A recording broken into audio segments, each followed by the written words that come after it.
Good afternoon, my Real News Midday TV family. Welcome back to the channel for another news update. And in the news this afternoon, 30 of 33 people killed in motor vehicle crashes in April were males, says RSU. Of the 33 people killed in motor vehicle collisions during the month of April, 91% were males. The deaths resulted from 29 fatal crashes during the month, according to the Road Safety Unit, which is located within the Island Traffic Authority. The RSU said fatalities decreased by 11% and the fatal crashes by 17% when compared to the corresponding period in 2023. The unit said fatalities for 2024 are projected to decrease by 2% when compared with 2023. Meanwhile, a breakdown of the road deaths in April shows that pedestrian accounted for 24%, private motor vehicle drivers accounted for 18%, private motor vehicle passengers accounted for 10%, pillion riders accounted for 12%, and the motorcyclists accounted for 27%.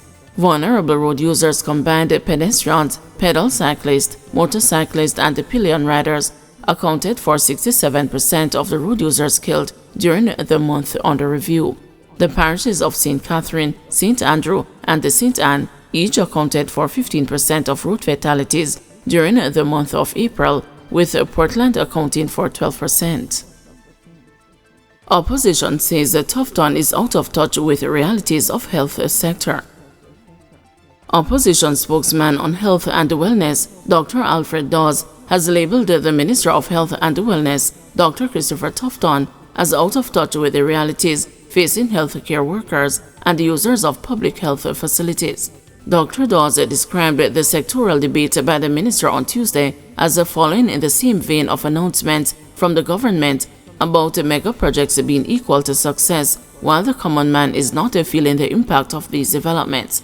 According to Dr. Dawes, for the first time in the history of post-independent Jamaica, there is the fiscal space to properly finance the health sector, but this significant increase in funding has been accompanied by the deterioration of the health sector overall. Over the last few years, more mothers are dying during childbirth compared to the last 3 decades. More neonates, infants, and children under the age of 5 are dying compared with 25 years ago, when the health budget was less than a third of the current budget, even with adjustment for inflation, he said. He noted that while global trends are showing fewer women dying from childbirth, uterine cancer, and breast cancer, Jamaica has seen increases in the death rates of these predominantly preventable or treatable conditions.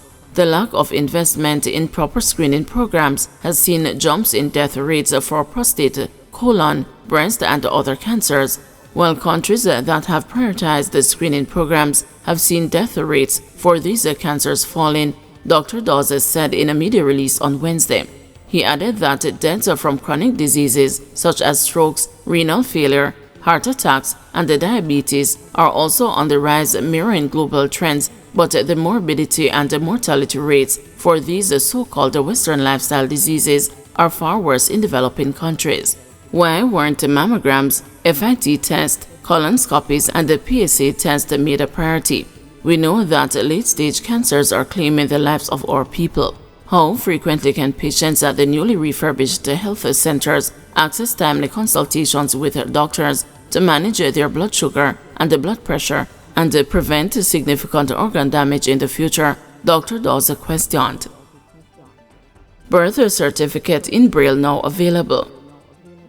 For many years, members of the visually impaired community have faced significant challenges in accessing printed information, often having to rely on others for assistance.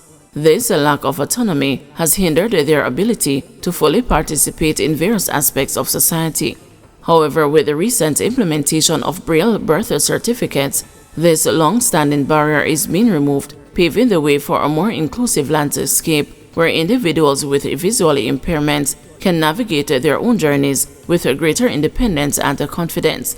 On May 1, 2024, Executive Director at the Jamaica Society for the Blind, Conrad Harris, was the first person to receive a copy of the freshly printed Braille document. He expresses his elation to the news, describing it as a great experience to have a document in a format that he can easily read. One of the issues we have from time to time is that when we have information that is in print, we may ask somebody to read it, but the person who reads it might only read the information that they think is important and not necessarily everything in the document, Harris explains. This, of course, is no longer the case, as having a Braille certificate means that I am able to go through it myself.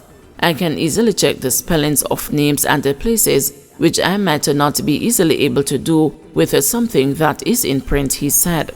The Braille certificate also provides an opportunity for the document to be easily identified and separated from others. If you need it for a particular reason, you can easily separate it from the other documents that you have versus probably having to ask somebody to look through or using some kind of technology to scan the information, which would take a little bit longer, the executive director says. Additionally, this initiative will provide an added sense of security, as there are those people who generally want to keep their personal information private.